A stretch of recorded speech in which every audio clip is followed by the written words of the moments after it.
escrito aqui, que é Malaquias, a gente tem o maior período histórico, tá?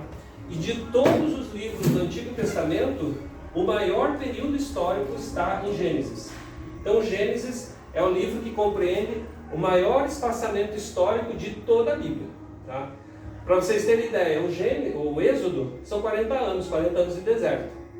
Já no Gênesis, vocês vão encontrar gente que viveu mais de 900 anos. Para ter uma ideia, se a gente pegar o descobrimento do Brasil de 1500 para cá, o Brasil tem até agora 524 anos desde a sua descoberta. Ou seja, chega mais ou menos na metade da idade do Noé, que viveu 950.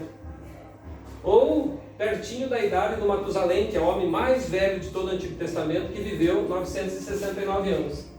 Então, é difícil para a gente imaginar uma pessoa que vivesse tanto assim. Adão viveu 950 anos. Né?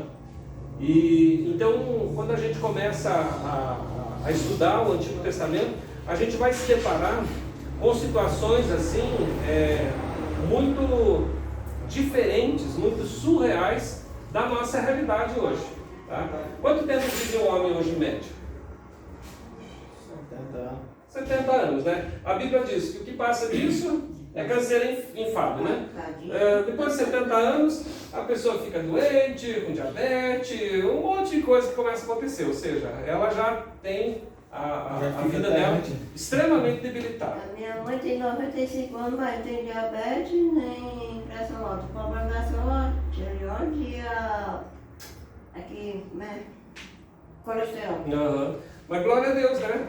Aí diz que os que passam de 80 é por causa do vigor físico, né?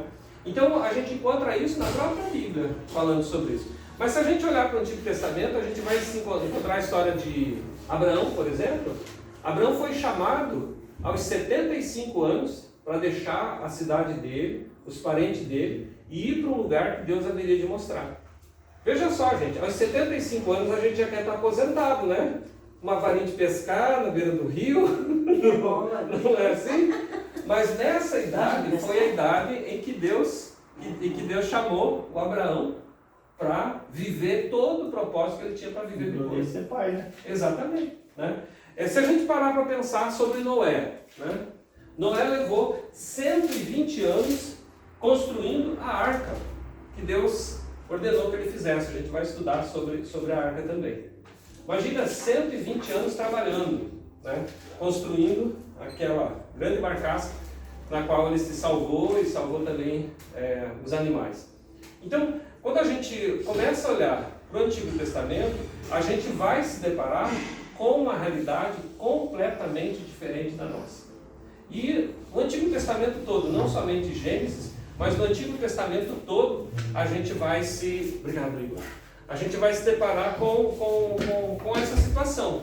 É algo assim completamente surreal mesmo em relação à nossa realidade. Né? Tudo bem? Deu 7h30, já começamos aqui. Isso. Tá? Com licença, eu vou passar. Fica à vontade. Não, é que eu estava envolvido lá em casa, precisou de mim, aí... Estamos preparados para tudo isso. Então, o que nós vamos aprender aqui é um panorama do Antigo Testamento.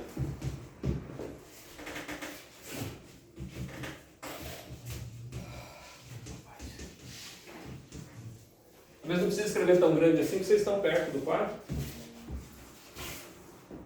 Bom, primeira coisa que a gente vai entender é o seguinte: o que é panorama? Tá? Panorama é uma vista completa, mas de longe. Tá? Imagine a seguinte situação: a gente sobe num prédio bem alto e a gente olha de lá de cima. A gente vê longe, vê ou não vê? Tá? Ou seja, nós temos uma vista panorâmica. A gente consegue ver longe. Mas a gente consegue ver os detalhes? Não.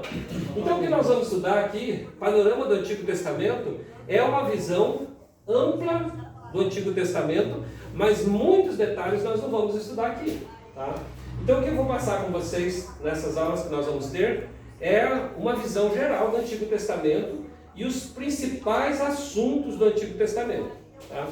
Então, quando a gente se deparar com os quês e os porquês, né, a aí já é matéria para uma outra disciplina do curso de teologia, tá? Então, o panorama, nós vamos pegar aqui Gênesis, tá?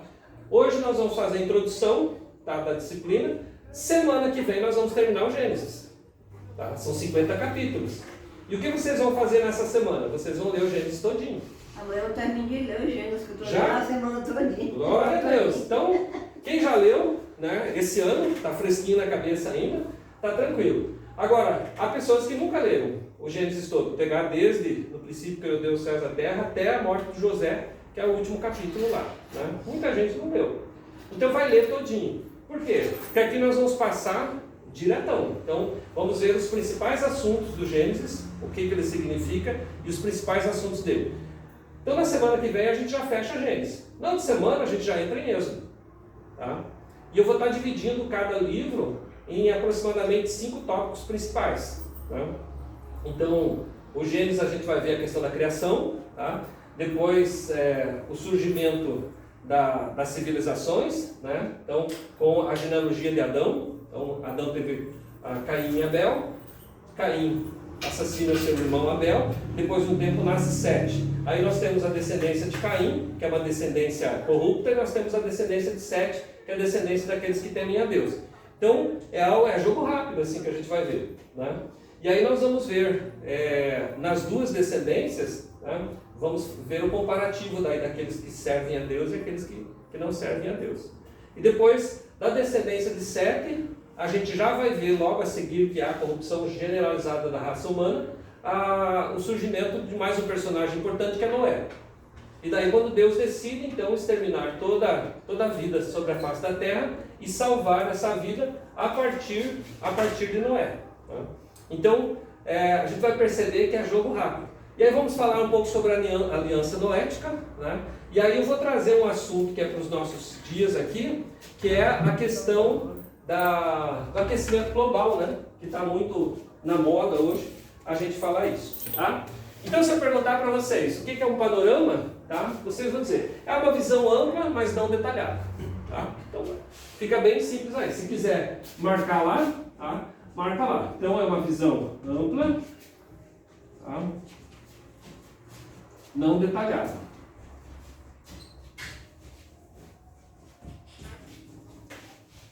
Gente, fazia muito tempo que eu não escrevia no quadro. Meu Deus do céu! Então, esse é o panorama. Então, o que a gente vai aprender? Uma visão ampla do Antigo Testamento. Uma visão não detalhada do Antigo Testamento. Por isso que é importante que vocês tenham feito a leitura do livro de Gênesis, tá? Possivelmente, os irmãos que vão estar fazendo esse curso são líderes, de alguma maneira são líderes. O pastor Nilson já é pastor e tal, né? O Igor já cursou teologia, então já tem preparo nessa área, mas muitas pessoas são leigos ainda, né? Você sabe contar uma história?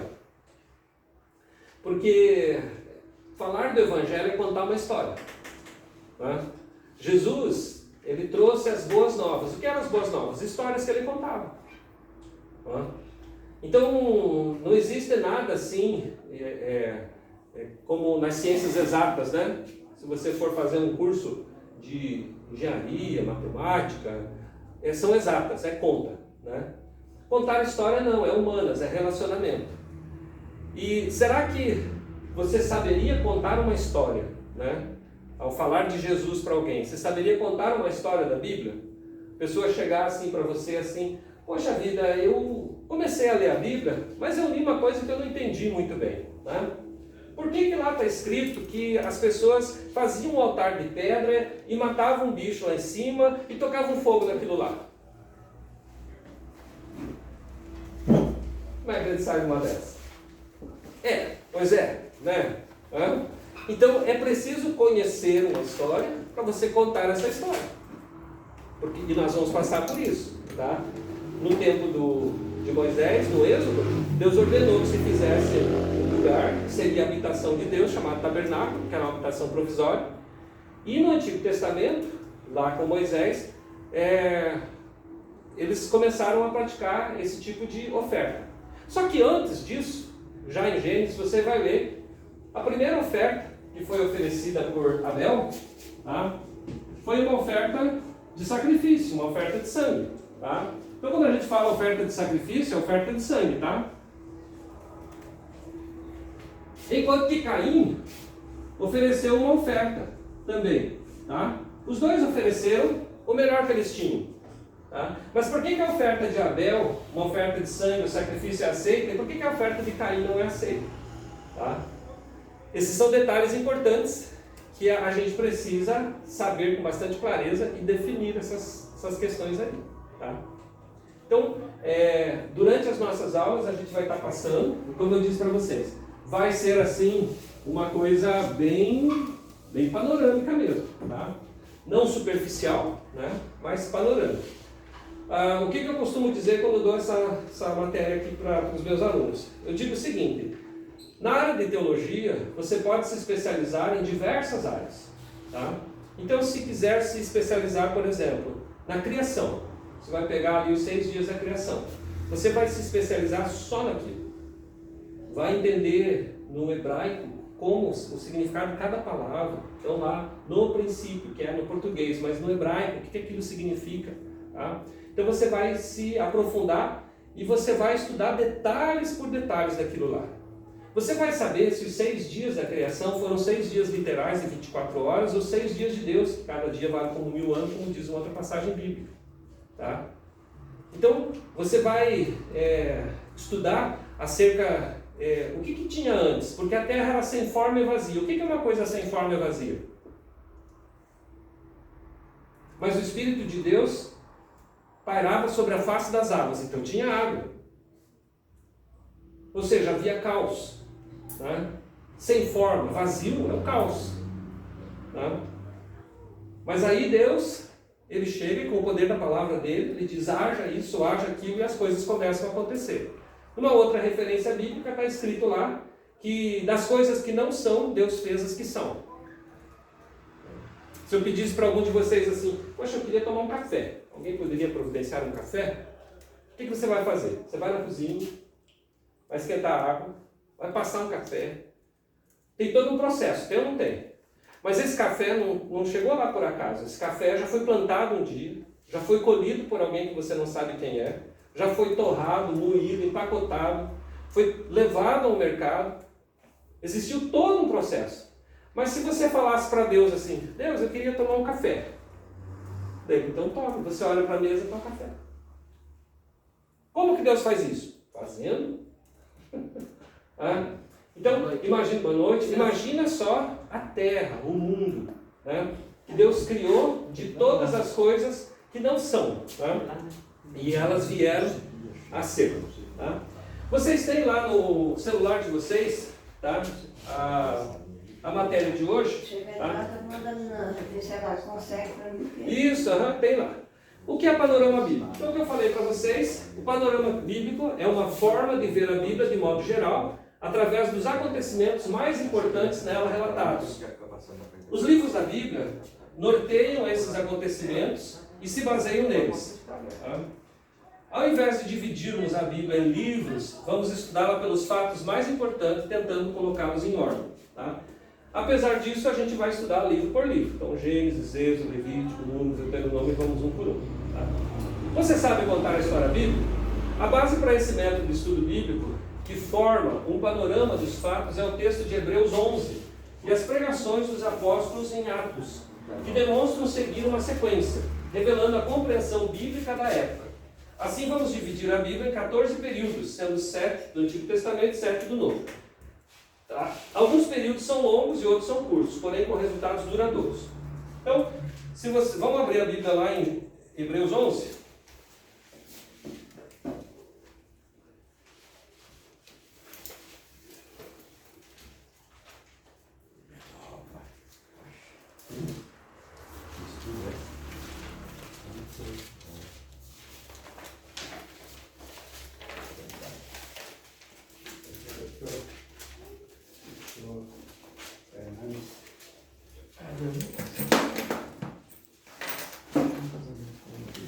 Hebreus 11, vamos ver lá. Então, o que a gente tem lá? O autor do livro de Hebreus, eu tenho minha preferência por um, mas não vou falar para vocês, diz assim: ora, a fé é a certeza de coisas que se esperam e a convicção de fatos que não se veem. Então, você pensa, ele vai falar sobre o que aqui? Vai falar sobre a fé. Tá? A fé é algo que não se vê. Correto? Foi o que ele disse aqui. A fé, ela é a convicção de fatos, de coisas que não se vê. Tá? Então, como falar de fé? Falar de fé, a gente fala de pessoas. Tá? Então, como que a gente sabe que nós somos pessoas de fé? É só dizer para as pessoas, olha para a minha vida. Será que se ela olhar para nós, elas vão encontrar fé? Não. Então, o nosso testemunho pessoal é que fala se somos pessoas de fé ou não. Tá? Daí ele diz, ó, pois pela fé os antigos obtiveram bom testemunho. Aquilo que eu acabei de falar. Então, como a fé é algo invisível, a gente só pode saber se ela existe através do testemunho. Então, alguém pode falar de fé, né? A fé que remove montanhas, a fé disso, a fé daquilo, mas você vai sempre procurar o quê? O testemunho disso. Tá? Então, falar, né? Até o papagaio fala, né? Agora, mostrar realmente, ainda mais sobre esse tema tão importante que é a fé, que é uma base para a nossa compreensão da Bíblia, somente aqueles que realmente têm um testemunho para dar. Aí ele diz assim, ó, pela fé entendemos que foi o universo formado pela palavra de Deus, de maneira que o visível veio existir das coisas que não aparecem. Então, o que eu acabei de falar, café, né? O café. Né? Então, o que a gente começa a perceber? Que o autor aqui, ele começa a fazer uma narrativa desde o princípio das coisas, desde a criação das coisas, numa ordem crescente sempre. Ele começa com a criação. Então a gente vai começar lá no Gênesis, começar com a criação. Daí no 4 ele já veio lá, ó. Pela fé, Abel ofereceu a Deus mais excelente sacrifício do que Caim. Lembra o que eu tinha escrito aqui? Abel, sacrifício de Abel, sacrifício de sangue, por isso é sacrifício. O de Caim não tinha sangue. Tá? Pelo qual obteve testemunho de ser justo, tá? Tendo a aprovação de Deus quanto às suas ofertas. Por meio dela, também mesmo depois de morto, ainda fala. Ou seja, Abel ainda é referência de estudo para nós até os nossos dias. Né? Pela fé, Enoque foi transladado. Todos esses personagens aqui, eles estão no Antigo Testamento. Tá? Então nós pedi para vocês fazer a leitura de Gênesis, vocês vão encontrar Abel oferecendo o sacrifício dele, Caim, a morte de Abel, surgimento de todos. Enoque já é um dos descendentes de Sete. Lembra que eu falei daí da genealogia de Adão? Na próxima aula a gente vai estar passando isso aqui tudo para vocês. Tá? Então Enoque foi transladado para não ver a morte, não foi achado, porque Deus o transladara. Pois antes da sua transladação, obteve testemunho de haver agradado a Deus. O 6. De fato, sem fé é impossível agradar a Deus. Portanto, é necessário que aquele que se aproxima de Deus creia que Ele existe e se torne galardoador dos que buscam. Agora vem o 7. Pela fé, Noé, divinamente instruído acerca dos acontecimentos. Depois no 8, ele começa a falar dos patriarcas. Vai falar de Abraão, o chamado de Abraão, a esperança que Abraão sempre teve, da promessa que Deus havia feito para ele. Tá? Depois, lá no versículo 18, ele vai falar do Isaac, que era o descendente de Abraão, descendente da promessa também. Tá? Depois, a gente já vai lá para o versículo 20, quando Isaac tem os dois filhos, o Jacó e o Esaú, a gente vai estudar isso também. Aí nós vamos ver Jacó e a descendência de Jacó, que dá origem às 12 tribos de Israel. Então, vocês começam a perceber que a narrativa bíblica, ela tem uma sequência lógica, inteligente. Por isso que Paulo, ele escreve que o nosso culto a Deus tem que ser um culto racional. O culto tem começo, meio e fim. A pregação, o ensino tem que ter começo, meio e fim. Tá? A gente falar de coisa louca aqui, a gente não vai ficar falando que não estamos bêbados. Né? Bêbado que fala, né? Ah, vai chover hoje. Não, o céu está azul. Não, mas é que está chovendo. Não, mas é que acontece o seguinte, a pedra é dura, né? Mas a água é mole. Tá, o que tem a ver? O céu está azul, que vai chover, que pedra é dura, que a água é mole. Né? Só um louco que fica falando coisas sem sentido.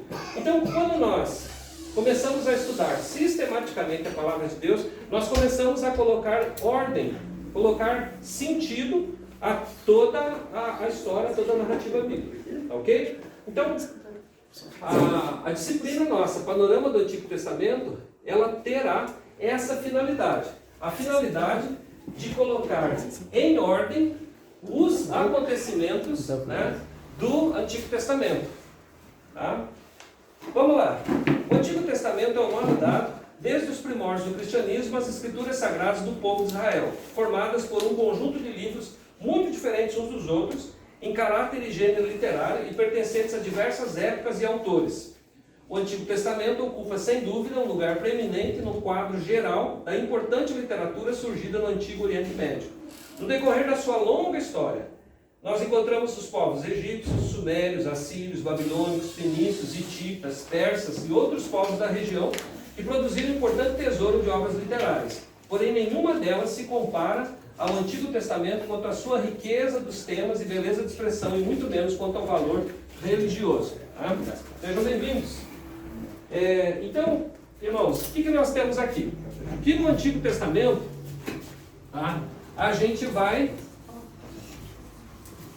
ter aqui o maior período, tá? Então, o Antigo Testamento, opa, deixa eu colocar aqui. O AT, tá? Eu vou usar essa abreviatura aqui, compreende o maior período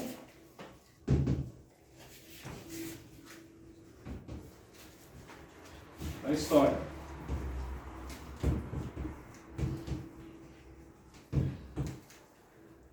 Então, no Antigo Testamento, se a gente pegar desde a criação, tá? Então vamos pegar lá a criação, até a queda.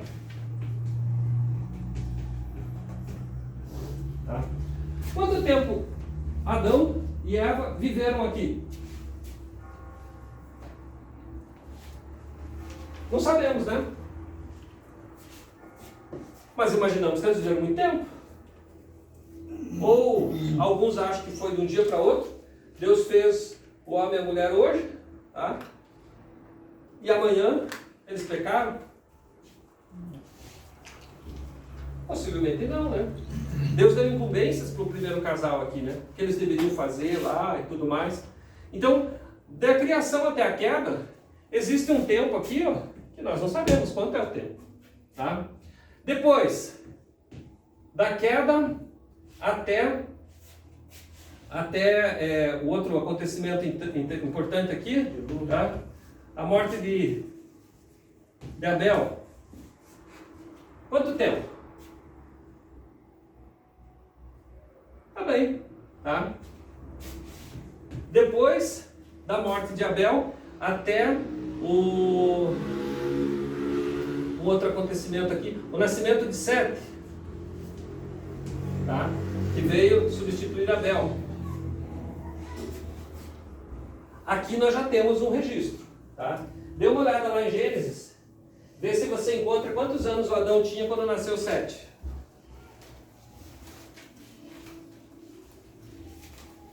Capítulo 4, Abel e Caim, tá? O primeiro homicídio, os descendentes de Caim, falei para vocês, na próxima aula a gente vai ver certinho isso aqui, tá? Aí, no capítulo, finalzinho do capítulo 4, tem lá, o versículo 25. 24, já fala do 7, não, tomou Adão, 25, tornou Adão a coabitar com sua mulher, e ela deu à luz um filho, a quem pôs o nome de Sete, porque disse ela, Deus me concedeu outro descendente no lugar de Abel, que Caim matou. A Sete nasceu também um filho, ao qual pôs o nome de Enos, daí começou a invocar o nome do Senhor, tá? Aí no capítulo 5 nós temos a genealogia do Adão, tá? Desde que Adão nasceu, né, foi criado, não nasceu, né? Aí capítulo 3, viveu Adão 130 anos e gerou um filho à sua semelhança, conforme a sua imagem, lhe chamou Sete. Então, Adão tinha aqui 130 anos. Tá? Alguém aqui tem perto dessa idade? Não, né? Gente, então desde aqui até aqui são 130 anos. Aí eu não sei quanto tempo tem aqui, tá? Não sei quanto tempo tem aqui, tá? Mas eu sei que aqui eu já tenho o registro. Pelo menos a metade disso aí eu já tenho. Opa, Vamos lá. 75, exatamente a metade. É a idade que o Abraão foi chamado, né? 75. Tá? A vida toda de Adão foi de 950 anos. Tá? Viveu muito tempo. Gente, vocês conseguem imaginar um senhor de 130 anos fazendo filho? Pois é. Tá? Aí nós vamos parar para pensar assim, mas como que eles conseguiam isso tudo? Tá? O mundo, volto a dizer, era completamente diferente do nosso mundo. Tá? Antes do dilúvio, os homens viviam essa tantada de tempo aqui. Tá? Aqui os descendentes de Caim, não está aqui, mas vou colocar aqui, tá? Que a gente vai ver na outra aula, tá? Eles geraram muitos outros filhos. Tá? E outra coisa que nós temos na Bíblia também, nós não temos o registro de nascimento de todos. Você pode ver em várias passagens bíblicas, e gerou filhos e filhas. A gente tem o registro de nascimento dos mais importantes, dos que têm um sentido na história bíblica. Mas nós não temos o registro de nascimento de todos eles. Naquele tempo não tinha cartório. Tá? Então nascia muito mais gente. Tá? Então vamos imaginar aqui.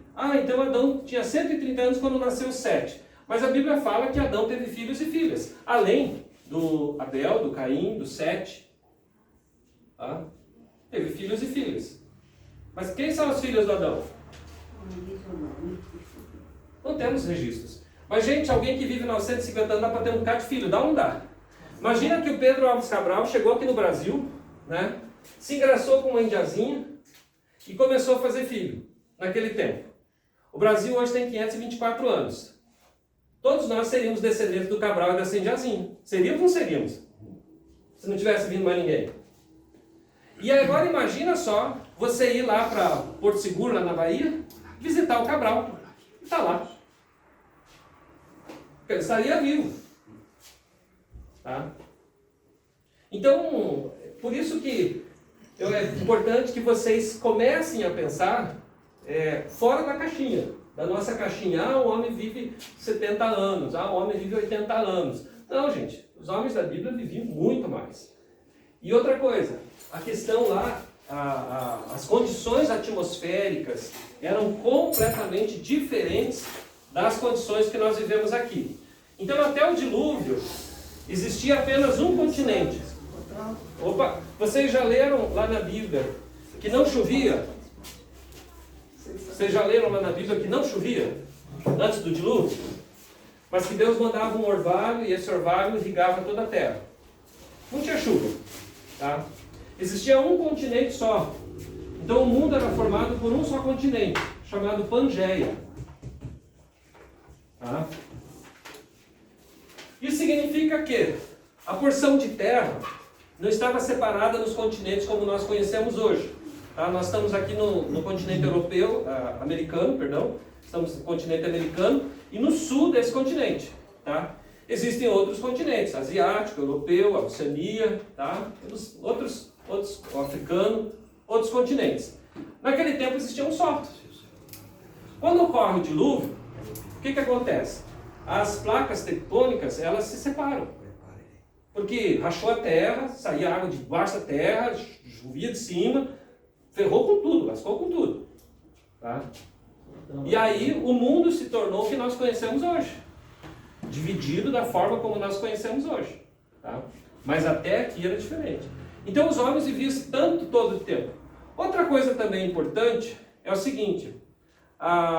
Nós hoje temos na nossa atmosfera uma porcentagem muito reduzida de oxigênio. Nós aspiramos muito mais gás carbônico, é isso? Do que oxigênio. Alguém consegue dar um Google aí e ver quanto por cento de oxigênio a gente tem na atmosfera? Se tiver internet aí, dá um Google aí, pergunta lá. Né? Porcentagem de oxigênio na atmosfera. Daí a gente já vai saber. Mas nesse tempo aqui, antes do dilúvio, a porcentagem de oxigênio era muito maior. Os homens tinham uma compleição física muito maior. Aí existiam animais de grande porte naquele tempo. Que existem, acham-se, os ossos desses animais até hoje. Já ouviram falar nos dinossauros? Nem todo dinossauro é do mal, gente. Nem todo dinossauro é carnívoro. Havia dinossauros herbívoros também. Havia dinossauros aquáticos também. Tá? E eram animais de grande porte. Outra coisa, no Gênesis você vai encontrar que existiam homens que eram gigantes. Mas como é que eles conseguiam viver tanto tempo? Como é que eles conseguiam ser tão grandes? Porque as condições nas quais eles viviam eram bem diferentes. Tá?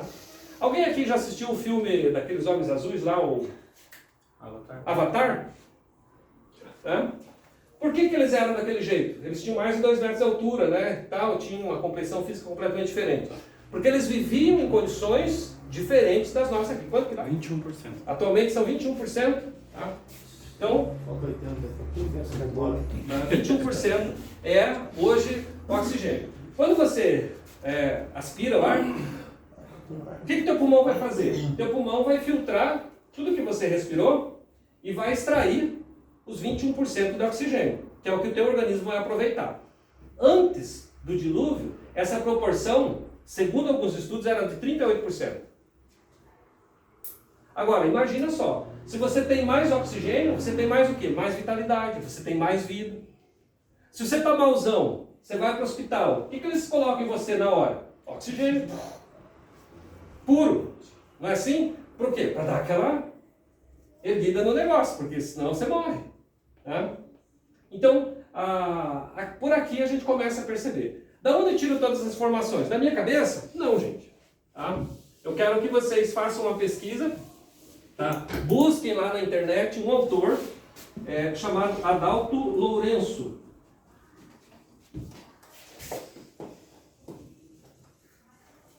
Tá? Esse autor aqui, ele é um cientista e ele é especialista em criacionismo. Tá? Tem também um outro autor, eu tive a oportunidade de conhecer ele pessoalmente algum tempo atrás, o Michael Behe. Tá? Esse Michael Behe, ele escreveu um livro, A Caixa Preta de Darwin. Tá? Então também é um outro defensor do criacionismo. E eles trazem todas essas informações que eu passei para vocês, informações pré-diluvianas. Tá? Para que a gente entenda realmente que a teoria da evolução e tal, tudo isso é uma farsa diabólica para afastar as pessoas realmente do Criador, que é Deus. Tá bom? Então, no YouTube vocês vão encontrar palestras do Adalto Lourenço. Tá? Ele tem livros muito interessantes. Ele fala sobre os dinossauros, ele fala sobre o Gênesis. Tá? Então, se você colocar lá no YouTube, lá, Adalto Lourenço Gênesis, tá? Vai aparecer um monte de... E é de graça daí, tá? Então, não vai precisar gastar dinheiro buscando esse material. Mas aí são fontes importantes para você saber que a Bíblia, ela tem sustentação para aquilo que está escrito nela. Então, nós não acreditamos numa historinha, tá? E como as pessoas ficam dizendo para a gente, pois é, crente fica acreditando em historinha. Eles é que acreditam em historinha, tá? Então, nós acreditamos na veracidade, como Deus fez. Tá? E existe comprovação científica, histórica, para tudo isso que a gente afirma aqui. Tá ok? Então, como eu falei para vocês, o Antigo Testamento ele compreende o maior período da história. Tá? Então, nós vamos, essa semana, vocês vão ler, tá, os 50 capítulos de Gênesis, que semana que vem a gente vai terminar ele, tá? Então vocês vão fazer essa leitura. São só 50, então divida aí tua semana, lê 10 capítulos por dia, até sexta-feira, tá tudo lido. Aí no sábado, domingo você tem mais tempo, você lê de novo, 25 cada dia, para chegar que segunda-feira você saber de cor, você dá aula aqui, tá bom? Aí vai ser show de bola. Então na semana que vem a gente vai pegar firme daí em toda a história. Vamos passar a queda, depois nós vamos lá para a Arca de Noé, vamos falar sobre o dilúvio, vamos para a Torre de Babel, a divisão das raças, tá? Vamos entrar nos patriarcas e vamos terminar no José. Tá? O panorama bíblico vai ser pauleira, tá, gente? Então, se preparem aí que a gente vai ter um livro por semana para ler, vai ser show. Mas quando chegar em Salmos, aí vamos economizar, tá bom? Aí a gente só lê os poéticos de uma vez, Salmos, Provérbios, Eclesiastes e Cantares. Aí fica mais fácil, certo? Então vamos lá, vocês têm aí a matéria no celular de vocês, tá? Vamos lá.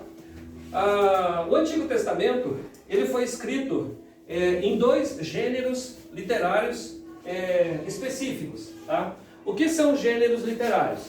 Gêneros literários são a linguagem, tá, em que você lê alguma coisa. Então, gênero literário. Por exemplo, se você compra um jornal, tá? É difícil agora alguém comprar jornal. Você vai ler uma notícia. Qual o gênero literário de um jornal? Não sei porque é um aplicativo lá, sim. O nome já diz, né? É o gênero jornalístico, tá? Então, quando você lê uma notícia, é como se você estivesse ouvindo alguém falando aquilo para você, não é assim? É uma narrativa, tá? Vamos pensar numa notícia aqui? Então, choveu antes de ontem na cidade de Barbacena, em Minas Gerais, e causou pontos de inundação na cidade. Tá? A narrativa é jornalística. Quem está dizendo que choveu? O jornal. Aí, às vezes, tem a assinatura do jornalista que escreveu a matéria. Então, ele foi lá ver? A gente acredita que sim, né? Porque todo mundo acredita em jornal, né? Mesmo que por isso que eles podem mentir pra gente, né? A gente liga a TV e acredita tudo que fala, né? Uma besteira isso. Tá? O cara pode criar a narrativa que ele quiser, tá? Pode contar a história que ele quiser, né? Não é verdade? Então, vamos pensar numa outra situação aqui, ó, só para vocês verem como o gênero aqui é interessante. E nem o gênero literário, estamos brincando aqui com o gênero jornalístico, tá? Então, é um gênero, tá? Então, vamos imaginar uma situação, né? Você vai ver uma notícia lá, né? A polícia, tá? Polícia matou o assaltante, tá? Então, quem matou? A polícia, tá? O que ela fez? Ela matou. Matou quem? O assaltante. Vamos pensar nessa notícia de uma forma diferente, tá? Vamos colocar assim da seguinte forma, né? Suspeito foi morto pela polícia. É a mesma notícia. Só que aqui, o que ele é? Ele é um suspeito. Daí aqui, quem é o culpado de ter matado? Vocês viram como inverteu? Tá? Aqui, a polícia matou o assaltante. Tem algum culpado aqui? Não. Por quê? Porque o cara era um assaltante. Então, se morreu, morreu. Que bom, menos um. Agora aqui. Aqui não. Eu não sei se ele era um assaltante, eu sei que ele é um suspeito. Então a polícia fez bem matar um suspeito? De forma nenhuma, porque o cara é suspeito. Tá errado? Tá errado. Vocês estão vendo como é possível manipular uma narrativa? Tá? Então quando estudamos sobre o gênero literário da Bíblia, tá? E aqui a gente está estudando o Antigo Testamento, tá?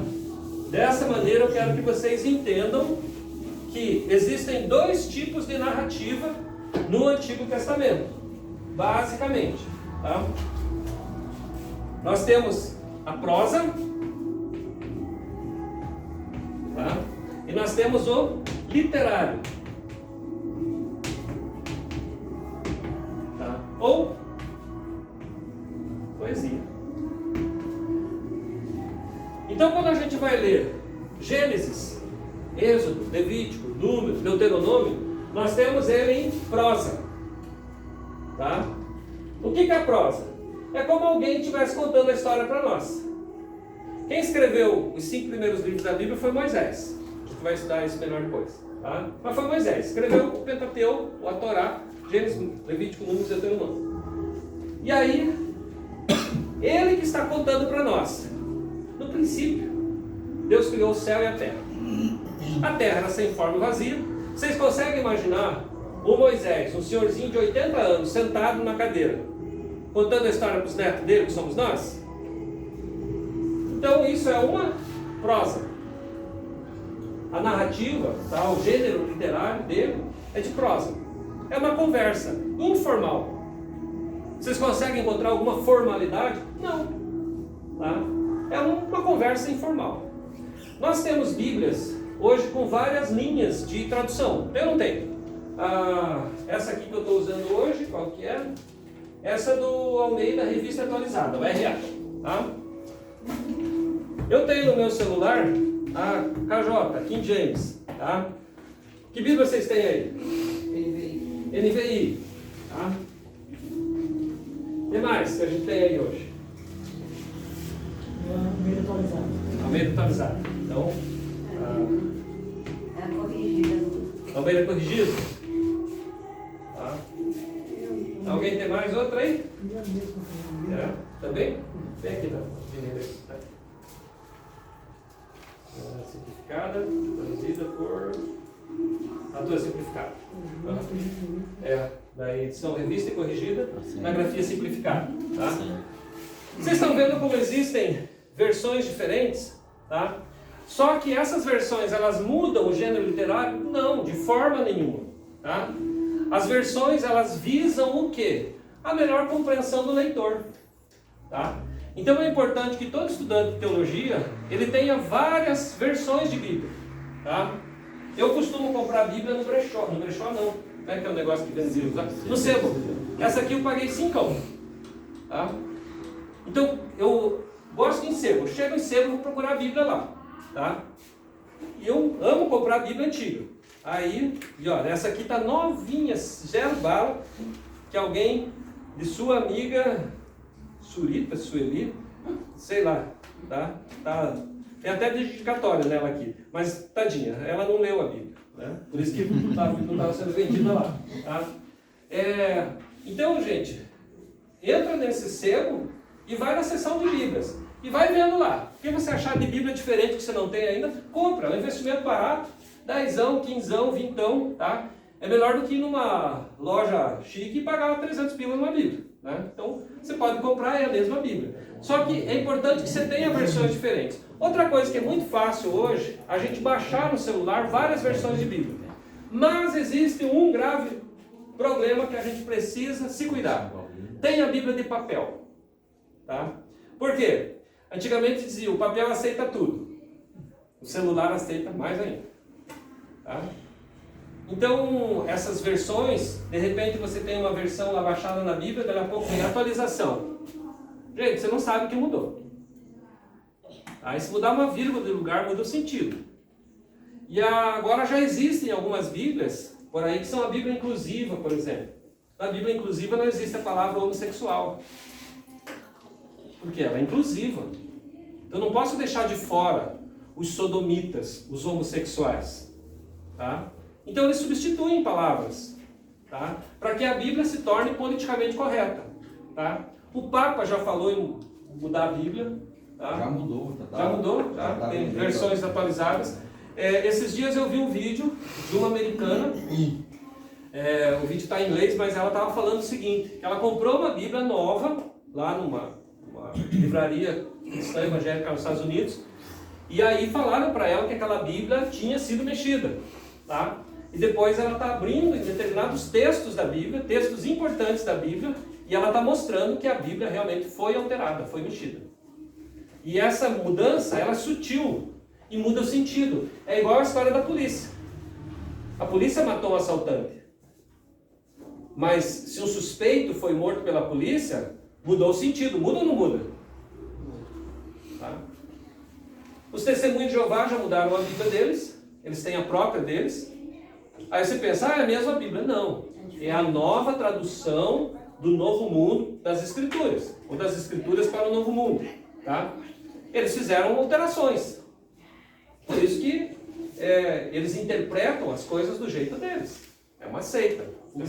Essa semana passou um pessoal lá do Testemunho de Jeová, na frente da minha casa, entregando um papelzinho para comemorar o nascimento, que agora é dia 24, se eu não me engano. A morte. Comemora a morte de Cristo. Ah, é? Então são coisas assim. Agora, sutilmente, o Satanás está entrando nessa forma aqui. O que acontece? Eu louvo a Deus pela vida de quem se dedica a estudar a Bíblia, tá? Porque a gente tem atualmente a geração mais fraca de crentes em conhecimento da palavra. Tá? Há 30 anos atrás, os crentes conheciam a Bíblia.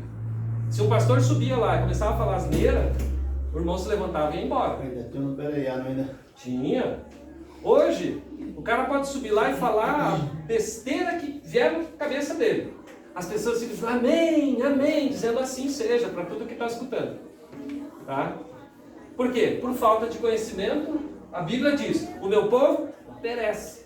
Tá? E é o que a gente está vendo por aí. Então, não aceitem as coisas com facilidade. Vocês viram aqui a questão do gênero literário. Então vamos adiante lá. O outro gênero literário é a poesia. Tá? Existem alguns livros e alguns enxertos do Antigo Testamento que tratam de poesia. Tá? Nós temos os Salmos, por exemplo. Os Salmos, eles eram um hinário. Tá? A Igreja Batista ela usava o cantor cristão antigamente. Tá? Outras denominações tinham outros hinários também. O que eram os hinários? Os hinários eram poesias que foram musicalizadas, né? E eles eram cantados pela igreja. Tá?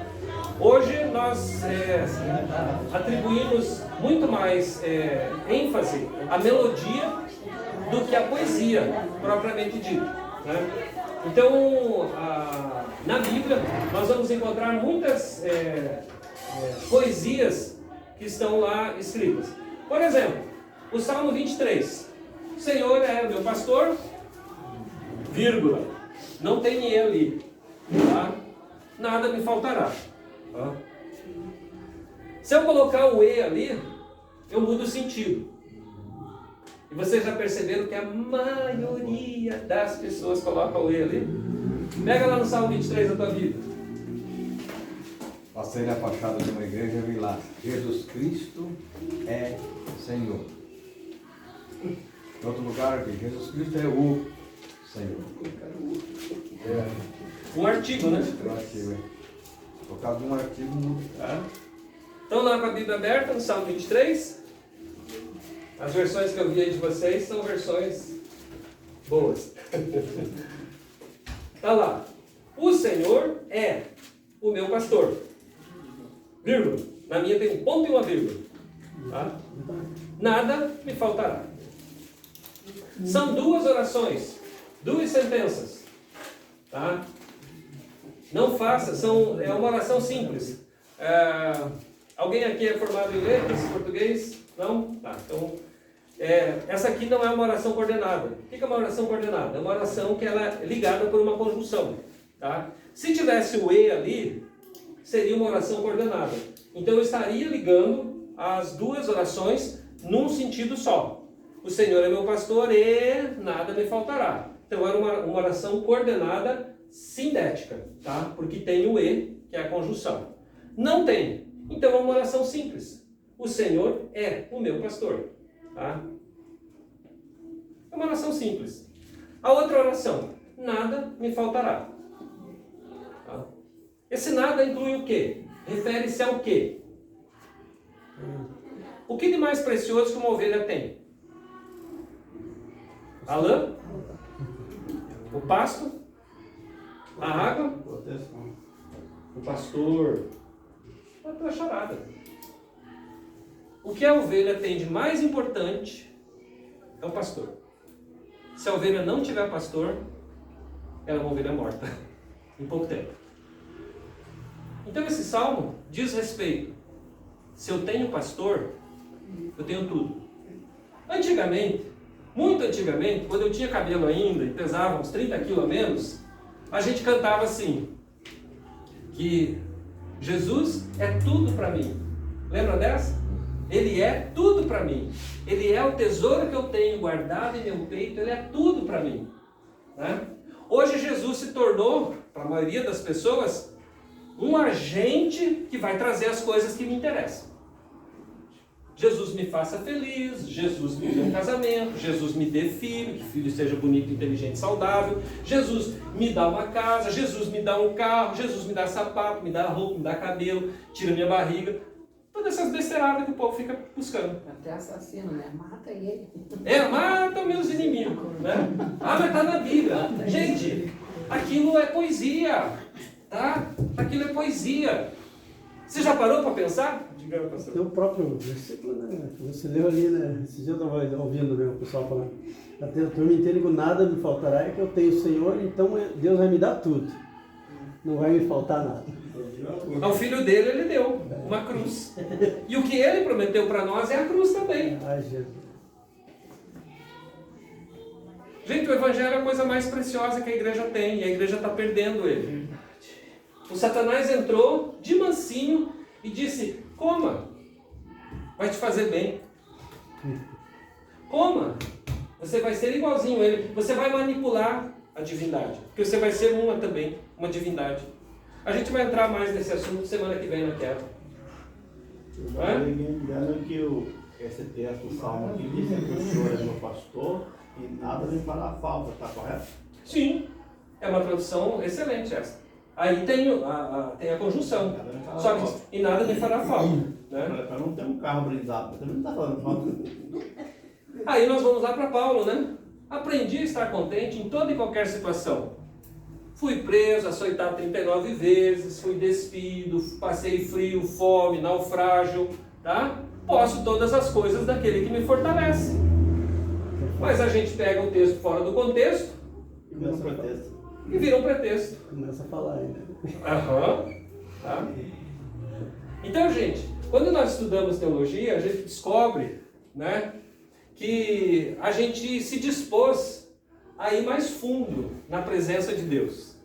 A não ficar simplesmente no raso, mas até mergulhar realmente na presença de quem Deus é. Tá? E a gente descobrir que diante dele, o que importa é ele.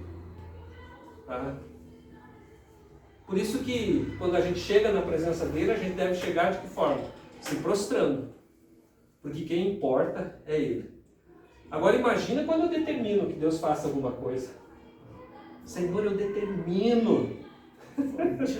Aí a gente está sendo Deus, né? Na história. Dá até prazo. Não é verdade? Dá até prazo. Mas o que é isso? Isso é falta de entendimento da palavra. Às vezes as pessoas são sinceras na oração, são sinceras no que estão fazendo, tá? Não vamos julgar aqui o caráter delas, mas vamos julgar aqui a ignorância delas, tá? Por falta de conhecimento, as pessoas perecem. Então, a ignorância, ela é, né, visível, tá? Então, gênero literário do Antigo Testamento, quais são? Eu já paguei, né? Prosa e poesia. 2B, né? Prosa e poesia. Tá? Posso perguntar na prova? Pode. Tá? Quanto à prosa, é o gênero no qual estão escritos textos como os seguintes. Nós temos relatos históricos, tá? Que daí a gente tem lá, sobretudo no caráter narrativo da história de Abraão, tá? Depois nós temos também em Gênesis 1:3, quanto às origens do mundo e da humanidade, tá? Nós temos algumas passagens especiais de narrativas épicas, né?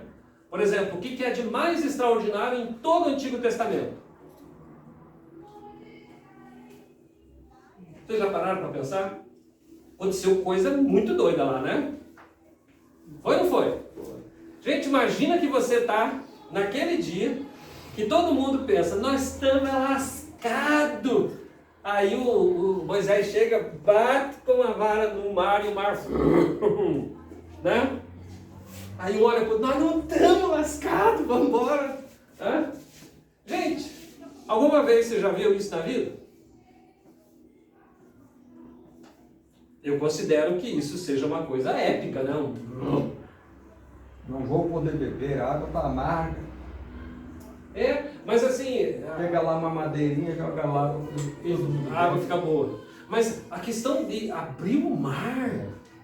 Isso é profundo. Aí tem gente que diz assim, mas naquele tempo o mar era raso. Vocês vão achar isso no Google. Gente, mas matou soldado de exército no mar raso? Afogado? Cavalo morreu afogado com água rasa? O mar era raso até o povo de Israel atravessar, depois ficou fundo. Não ficou fundo. Era tão raso que eles passaram, a Bíblia diz, a pé enxuto. Tá? Então são umas coisas doidas mesmo que tem na Bíblia. Tá? E elas aconteceram? Sim, se está lá, aconteceram. Tá? Vamos voltar para Hebreus 11, que eu comecei a aula. Aconteceram por quê? Nós entendemos isso por quê? Pela fé. Alguém já viu? Nunca vi. Mas pela fé. Está escrito lá, então aconteceu. Tá? Nós estamos aqui. Tá? Estamos aqui por causa do quê? Pela fé. Algum tempo atrás você imaginava que um dia está sentado numa carteira assistindo uma aula de Bíblia? Talvez muita gente estava no boteco, curtindo um som, né? Não é verdade? Fazendo qualquer outra coisa, mas sentado na segunda-feira, depois de trabalhar o dia inteiro, assistindo uma aula de Bíblia, gente. Mas se falasse isso para você, há uns anos atrás, você disse, você tá louco, cara. Tá vendo? Tá me tirando. Então, é isso aí. Nós temos textos legais, tá? O texto legal não é aquele legal, bicho, tá? Legal é de lei, tá? Do que é legal. Já ouviram a questão espiritual que a gente pode dar legalidade à ação de Satanás? Então, a gente infringe uma lei divina, uma lei espiritual, e daí Satanás ele pode usar daquilo lá. Então existem textos legais, tá? E normas de conduta e regulamentação da prática religiosa coletiva e pessoal. Tudo isso no Antigo Testamento. Vocês vão ler depois em Êxodo, tá? Existia até uma norma para o que fazer com o cocô. Vocês já leram isso? Gente, eram mais de 600 mil homens. Se você contar as mulheres, e os homens tinham mais de uma mulher, e as crianças, a família era grande, numerosa, dá umas 2 milhões de pessoas. A população de Curitiba toda. Tá? Gente, o grave problema de qualquer cidade grande é o esgoto. Que o povo faz xixi e cocô direto. Faz ou não faz? Né? Agora imagine aquele povo todo, sem esgoto canalizado, andando pelo deserto e largando os barrinhos lá. Ia dar ruim no ia. Quantas doenças aí passaram? Por isso que Deus proibiu o porco lá no negócio. Tá? Porque aquilo ia virar uma nojeira. Vocês sabem que porco come até cocô, né? Aí Deus ordena o quê? Que cada um fizesse o cocôzinho na sua barraca, cavasse um buraquinho e enterrasse ele. Eles tinham ordem de ter uma pazinha. Está escrito isso lá. Eles tinham ordem de ter uma pazinha para guardar. Isso era o quê? Uma lei sanitária. Está escrito lá. Pode falar. Antigamente, lá no meu interior do Ceará, não tinha banheiro, nada, era o mato mesmo. Aí tinha lá os povos esperando já. Sim. Já era com medo lá do A pessoa agachava lá com uma vara na mão, já show. Eita, cocô perturbado, né?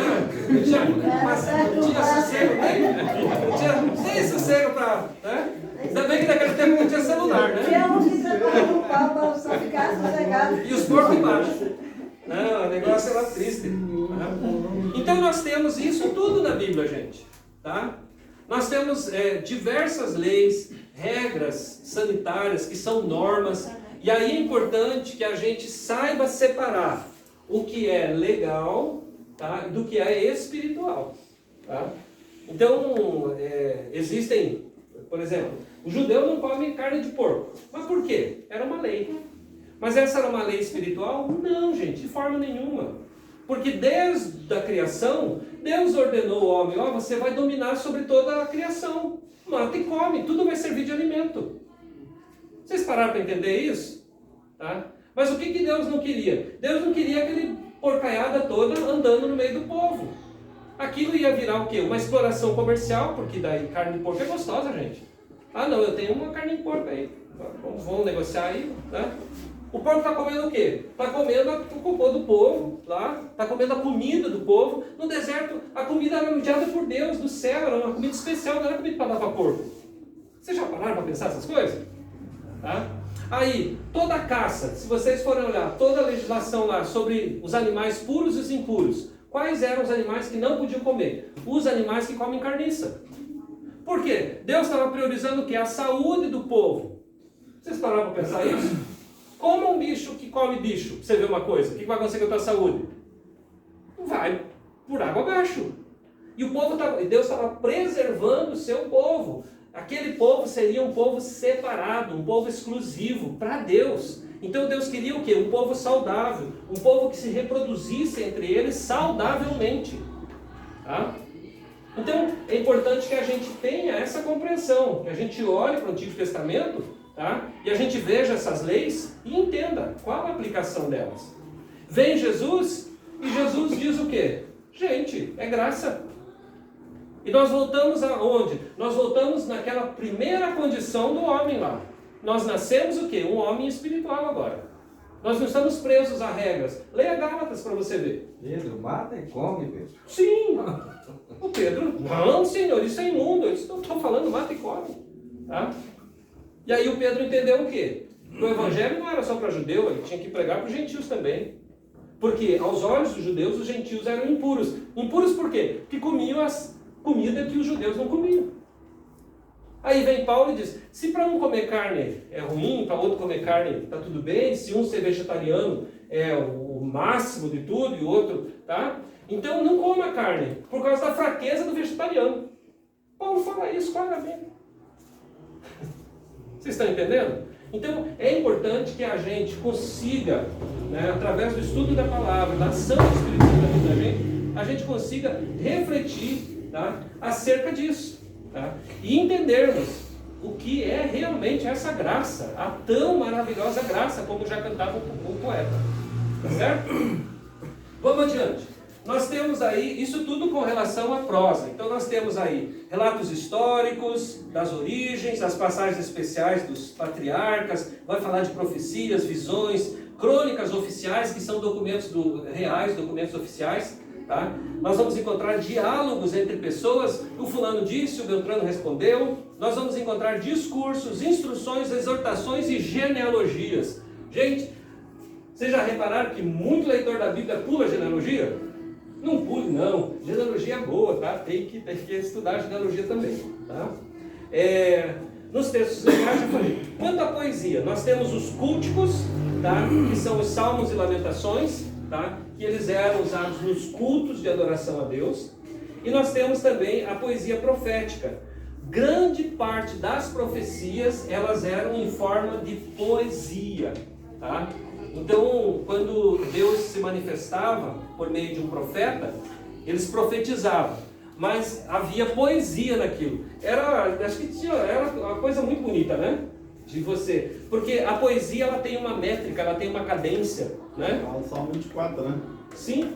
Uhum. Quem é aquele? Aquele que abre. O cara cantava e abre os portais. Deixar entrar os portais, quem é o rei? Então, a poesia faz a pergunta, mas quem é aquele que... Né? Então, é maravilhoso quando a gente começa a estudar dessa forma.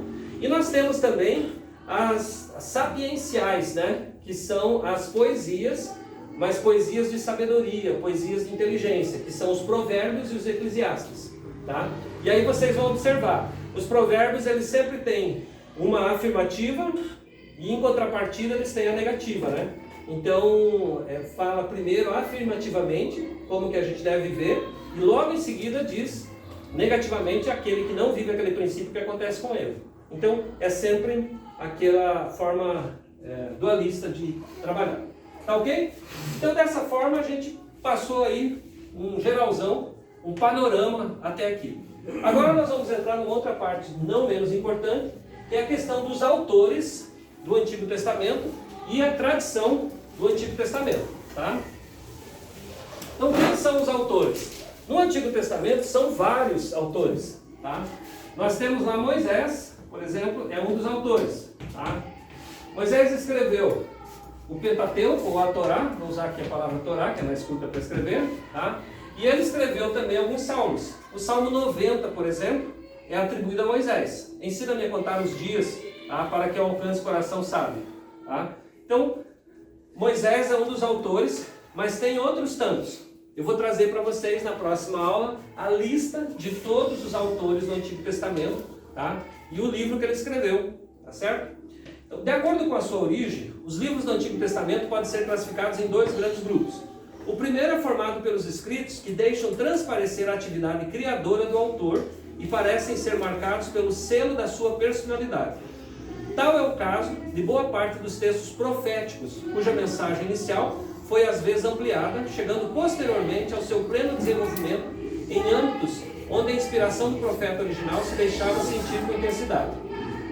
No segundo grupo, são incluídos os livros nos quais, não tendo permanecido marcas próprias do autor, foram as tradições que se encarregaram de transmitir a mensagem preservada pelo povo, proclamando-a e aplicando-a às circunstâncias próprias em cada tempo novo. A esse grupo pertence uma boa parte da narrativa histórica e da literatura cultica e sapiencial. O que eu quero dizer com isso? Por exemplo, o Moisés foi quem escreveu o Gênesis, correto? Sim ou não? Sim. Tá. Como que ele começa escrevendo? No princípio,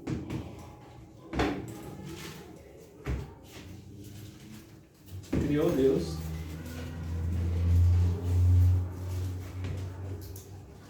céus, terra. Pergunto, o Moisés estava lá? Não. Quantos anos depois que o Moisés escreveu isso? Uns 1500 anos depois, ou 1800 anos depois, isso aconteceu. Tá? Então, como que esse conhecimento chegou até ele? Vocês estão entendendo agora? Tá? Então, os autores da Bíblia, tá? Eles escrevem coisas que eles viram. Por exemplo, um profeta, ele recebe a revelação de Deus e em muitas situações do Antigo Testamento, a gente vai estudar aqui, Deus diz, escreva. E o que ele fazia? Ele escrevia. Tá? Já situações como essa, o Moisés decide colocar, no papel não, né? Decide colocar no papiro, né? Na pedra, tá? Aquela informação que era transmitida de uma geração para outra geração. Tá? Mas vamos pensar aqui uma coisa bem interessante. Tá? Eu já falei para vocês pesquisarem lá da Alto Lourenço. Tá?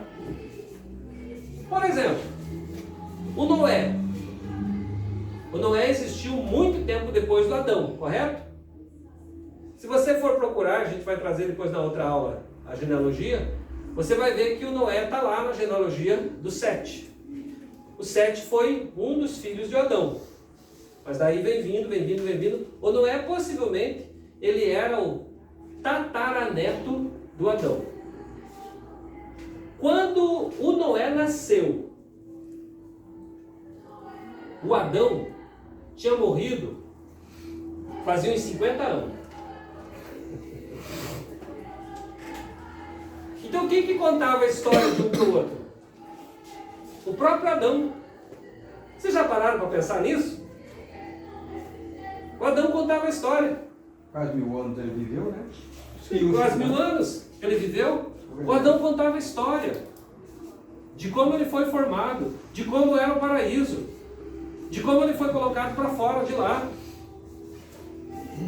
Por isso que existe uma geração de tementes a Deus e a geração dos que não temiam a Deus. A geração daqueles que não temem a Deus é a geração daqueles que não dão ouvidos ao que Deus fala. E entra aquele conceito que Deus diz outra vez, vê a diferença? Sim, daquele que serve e que não serve. Isso vem desde o início. Tá? Todo mundo no mundo vai ser salvo? Não. Já tem um bocado de gente que morreu sem salvação. Tá?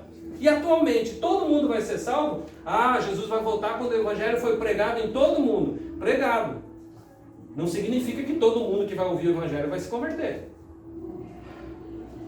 Mas quem é? Aí a diferença entre aqueles que são e os que não são.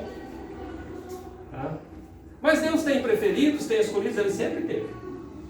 Nós somos os preferidos dele. Amém? Amém. E quem nos convenceu? Quem nos converteu? Foi a gente mesmo, para a nossa própria capacidade e inteligência? Não, gente. Foi o Espírito Santo que gerou em nós essa vida que nós temos agora. Então nós somos queridinhos de Deus. Mas e quem não é? Eu não sei quem não é. Por isso eu tenho que falar para quem eu acho que não é, para que ele seja. Né? E uma forma legal de pregar o Evangelho é assim: queridão, você quer ser um queridinho de Deus? Pega esse negócio, vou te falar como é que é. Pronto, você ganhou a atenção dele e agora ele quer ser um queridinho de Deus. Porque ninguém quer ser odiado por Deus. Mas Deus odeia o pecado. Não é verdade? Então o que eu vou querer fazer? Me livrar o mais rápido possível do pecado. Eu me livrando do pecado, me torno um queridinho de Deus. Mas para se livrar do pecado, eu preciso fazer o quê? Receber o Filho dele. Porque é o Filho dele que perdoa o meu pecado. Vocês estão vendo como tem lógica? Muito legal, né? Isso tudo a gente já encontra aqui, já no começo. A aula que vem vai ser muito jóia, porque a gente vai entrar em detalhes daí sobre a questão da queda. Então, com relação aos autores e à tradição, vocês conseguem perceber. Então, Moisés, ele escreve coisas que ele recebeu da tradição. Mas daí quando nós entramos lá em Êxodo, por exemplo, Moisés já escreve coisas que ele está vivendo. Então, não coisa que alguém contou para ele. Não material que ele foi colhendo, porque as famílias tinham algum tipo de registro. E iam passando. Tá? Uma coisa mais... Vocês receberam alguma coisa dos antepassados de vocês? Um livro, um caderno?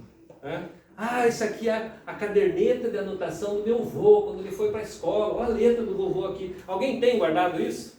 Não tem, né? Brasileiro não guarda isso. Você tem? Tem. Olha, que bênção. Guarda para os seus bisnetos. Tá? Tá certo? Então, é importante isso. Tá? Mas a maioria de nós não guarda isso. O brasileiro, ele é uma pessoa que tem um pensamento descartável. Descarta tudo as coisas. Tá? Existem registros que a gente precisa deixar para as gerações seguintes. Porque elas vão ser importantes, fundamentais. Né? Ah, esse aqui era do meu avô. Ah, essa era a letra dele. Né? Sabe aquele desenho que teu filho e tua filha faziam quando era criança? Guarda. Um dia você vai...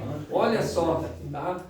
A filha está lá com 50 anos, já está segurando o neto dela no colo e está mostrando. Esse desenho aqui foi a sua mamãe que fez quando ela tinha a tua idade. Tá? Então, é importante esse tipo de coisa. Agora imagina naquele tempo. Então, esses registros eles eram guardados. Tá? Existiam tabuletinhas de argila. Tá? E daí, o primeiro tipo de escrita que aparece na história da humanidade era cuneiforme. Então, eram pedacinhos de pedra. Tá? E essas pedras elas tinham uma forma de cunha. E daí, a argila mole, eles tinham a forma de eles escrevendo na argila. Então, eram símbolos, eram sinais, não eram letras como nós temos hoje em dia. Tá? Mas elas tinham significado. E as pessoas naquele tempo sabiam. Depois de milhares de anos, quando essas tabuinhas de argila são descobertas, aí, poxa, mas o que está escrito aí? Então é preciso todo um estudo científico para você saber de onde vem o que está escrito lá e de que povo era, de que época da história era. Tá? O Moisés foi um cara que ele foi instruído no Egito. Vocês já pararam para pensar por que Deus permitiu que o Moisés, durante 40 anos, tivesse toda a formação da melhor e mais sofisticada sociedade da época? Por quê, gente? Deus não ia dar a liderança de um país com um analfabeto. Desculpa, tá? Mas aqui, Deus vai dar a liderança do povo dele, 2 milhões de pessoas, os descendentes de Abraão, Isaac e Jacó. Tá? Vai dar a liderança desse povo para quem? Para um cara instruído, para alguém que tinha todo o conhecimento da época, tudo que podia se saber em termos de conhecimento naquele tempo, Moisés tinha. Ele viveu na corte real durante 40 anos. Ele foi treinado para ser o substituto do faraó, gente. Só que o faraó é o rei do mundo. O Moisés, ele era versado em direito, tá? Economia, E tudo isso nós vamos encontrar depois, porque ele é o legislador de Israel. Como que uma pessoa vai se tornar um legislador se ela tiver formação? Não era um bocó. Tá? Por isso que eu fico feliz com vocês aqui, porque vocês estão querendo ser obreiros do Senhor aprovados. Vocês estão entendendo o que eu quero dizer? Não é glória a Deus, aleluia, um xaramanaia lá que você vai fazer acontecer, não. Mas é conhecimento da palavra, é instrução. É saber que quando você for usar aquele púlpito ali, vai ser derramado o quê? Palavra de conhecimento sobre a igreja. Não morota. Não o que o povo quer ouvir. O que o povo quer ouvir é fácil de falar. Tá? Daí você vai ter um monte de seguidor, mas discípulo nenhum. Um monte de seguidor, mas ovelha nenhum. Né? Você vai atrair um monte de pessoa para você, mas para Jesus você não vai levar ninguém. Consegue perceber isso? O Moisés, ele era um cara que foi preparado. Mas aí o que esse preparo fez com a vida dele? Tornou ele um cara arrogante, prepotente. Ele achou que com o conhecimento dele, a força dele... Porque olha, gente, quando Moisés foge para o deserto, o que acontece lá? Ele vê um egípcio maltratando um conterrâneo dele, um hebreu. E ele avança para cima do egípcio e mata. Ele era treinado, gente. Naquele tempo, todo líder era treinado em artes de guerra. Ele foi lá e torceu o pescoço do cara, o cara morreu. E aí o Moisés dizia, agora, o que eu faço? Enterrou na areia.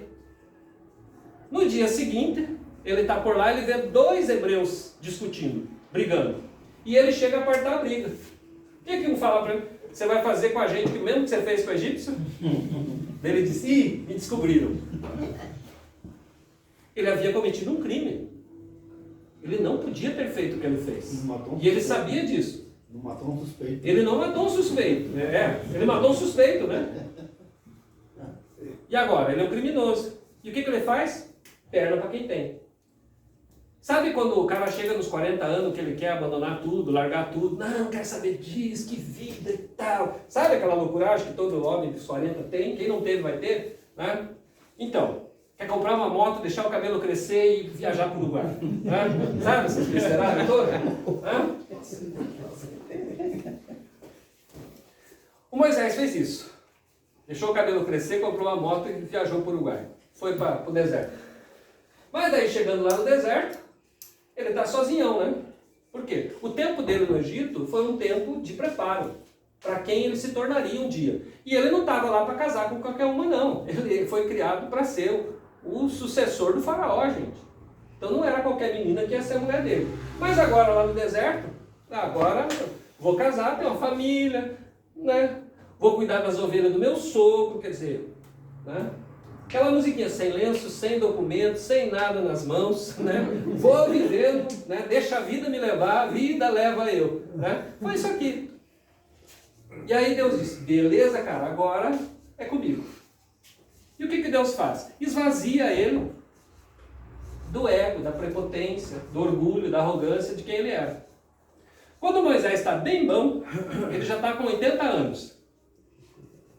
Gente, demora para a gente amadurecer, né? Uns mais que outros. Né? Com 80 anos ele está madurinho. Daí Deus disse, Moisés, vem cá. Tira a sandália do pé. Vê só. Sinal de humildade, porque quem ficava descalço era escravo. Tá? E quando Deus chama ele, diz, tira a sandália do pé, porque você vai ser meu servo agora. Tá? Agora você não é mais um, Moisés. Agora você é meu. Tá? E aí dá as diretrizes para ele. O que ele diz? Não dá não. Ele esqueceu quem ele era, o preparo que ele tinha, esqueceu tudo aqui. Tá? Mas Deus sabia quem ele era, ele sabia do potencial que ele tinha.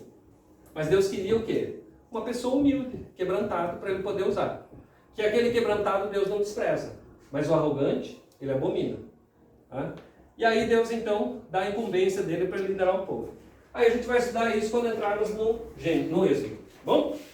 Transmissão do texto, para a gente terminar a aula de hoje. Tá? Então, transmissão do texto. Como é que esse texto foi passando de uma geração para outra até chegar para nós nos nossos dias? Tá? naquele tempo não havia livros, não havia editora, não havia impressora, não havia nada disso, gente. Tá?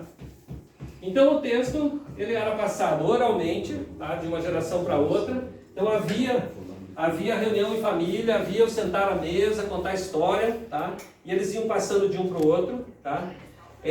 Depois há o surgimento dos primeiros materiais, então as tabuinhas de argila, depois o pergaminho, tá? Rolos de couro também que eram utilizados naquele tempo, todo esse tipo de coisa. Tá? A escrita ela foi evoluindo também. Eu falei para você da escrita cuneiforme, que é uma das mais antigas. Nós temos também a escrita egípcia, que são os hieroglifos, hieróglifos, ruim falar isso aí, tá? Que eram os desenhos e tal, e eles tinham significados. Então, até chegar no alfabeto que nós conhecemos e temos hoje, levou milhares de anos até chegar no nosso tempo, nos nossos dias, tá? E como que esse texto ele vai sendo transmitido, tá? De uma geração para outra. Então, a passagem da tradição oral para a escrita chega ao Antigo Testamento num tempo em que o papiro e o pergaminho já estavam em uso como materiais de escrita.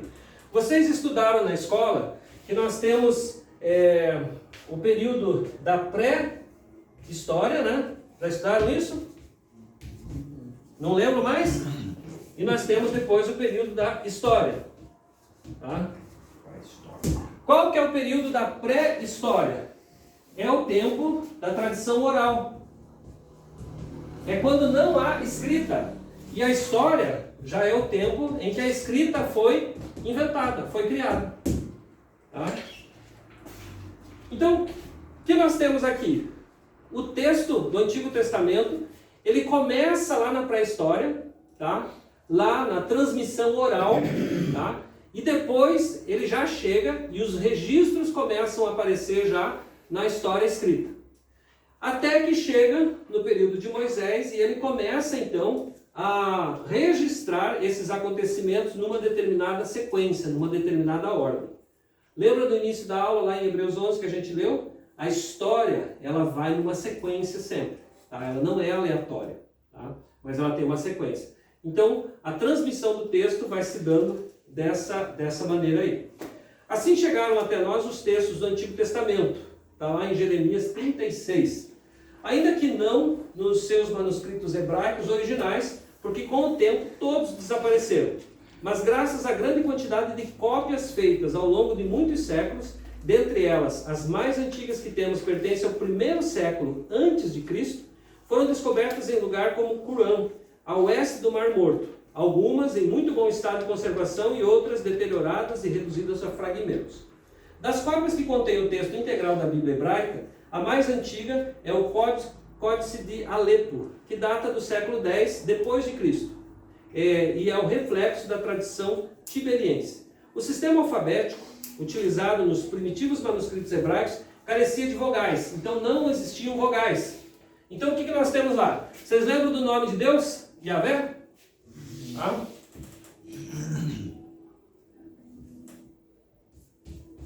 Tá? Então, o nome de Deus ele era escrito só com as consoantes. Tá? Por isso que eles não pronunciavam. Tem algum material de crentes judaizantes dos nossos dias que eles escrevem dus. Tá? Vocês já viram esses materiais aí? São os crentes judaizantes dos nossos dias. Eles dizem que não pode falar o nome de Deus. Tá? Então eles escrevem dus, né? Não colocam o erro. Besteira isso, tá bom? Porque já se traduziu diversas vezes e outra coisa. Vivemos hoje no tempo da graça.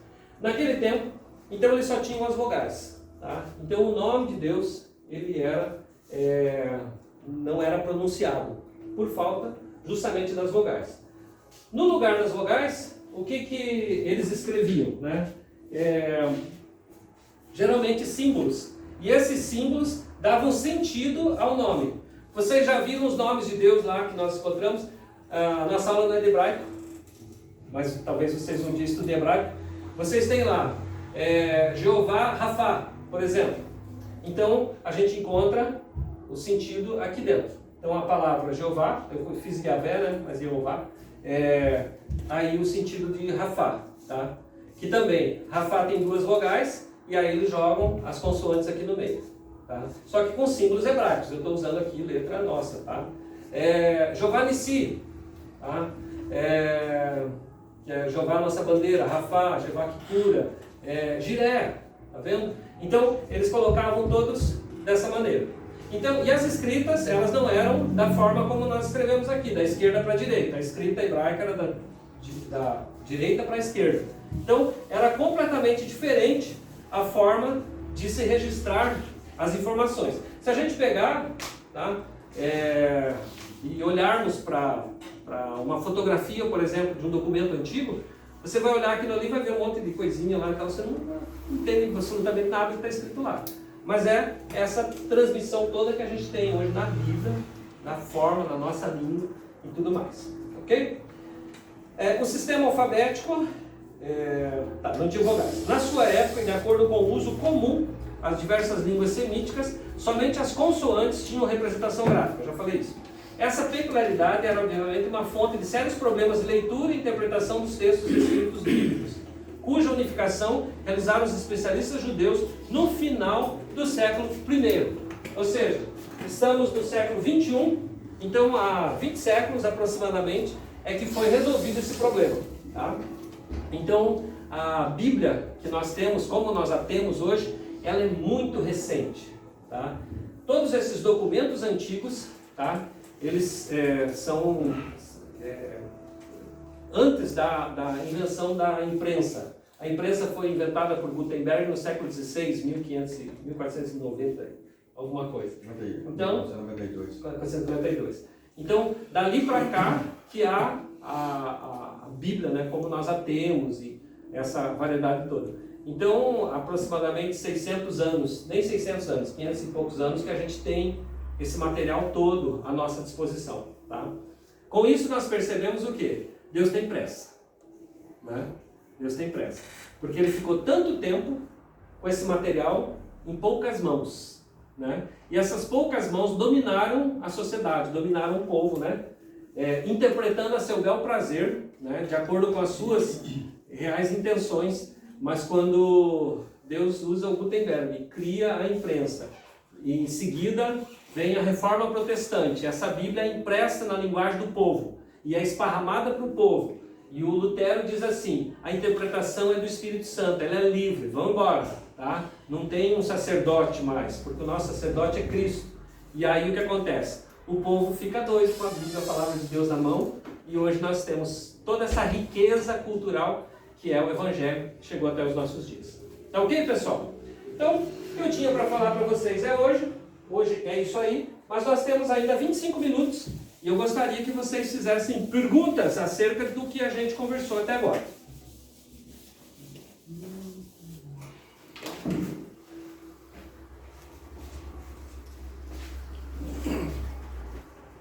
Um de cada vez. Ele fala mais sobre o que?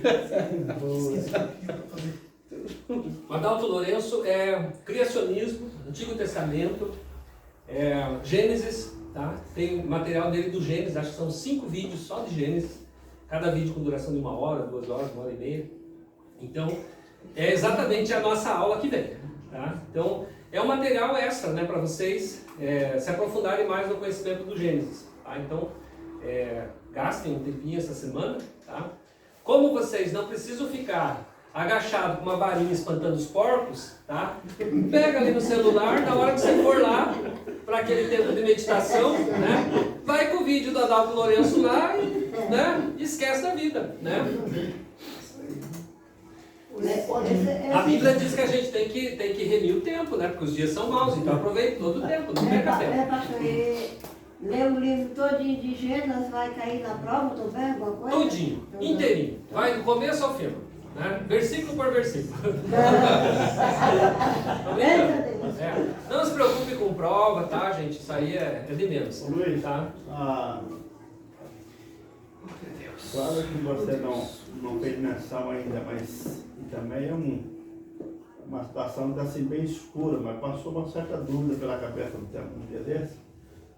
Depois da queda do diabo de cima, o diabo caiu, correto? Tomou uns tapas lá e desceu. Quanto tempo será que aconteceu para ele vir tentar o Adão para ela? Pois é o X ali que eu coloquei, né? Da criação até a queda, né? Não sabemos. O que a gente sabe é o seguinte, o que a gente sabe teologicamente, tá? Existe muita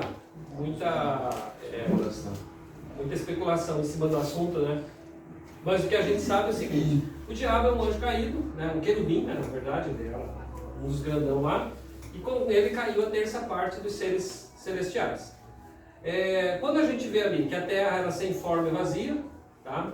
Então existem especulações que imaginam que existia uma Terra antes, né? Mas é especulação.